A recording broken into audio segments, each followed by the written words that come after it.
I get you for size. Top for you find top for you. Get the bomb down with top. No, me. No, right.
Bag. You know, get cross bag like this, but it will be leather. Okay, that's You don't sit back for there. okay.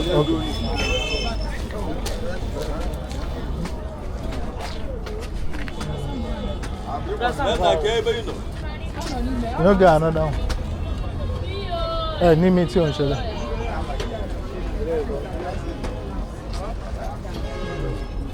Somebody no need help, please. No. Why don't? I will test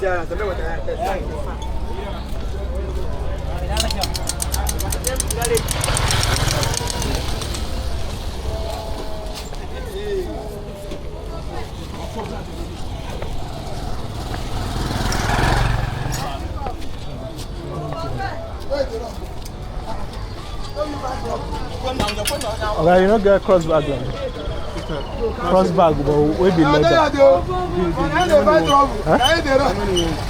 No, one. But it will be brown. Huh? One you carry camera. No. Make sure be like this. We go. You want this one? Go big past this one. Small. This one We go wait tab fi enter. That size. Oh,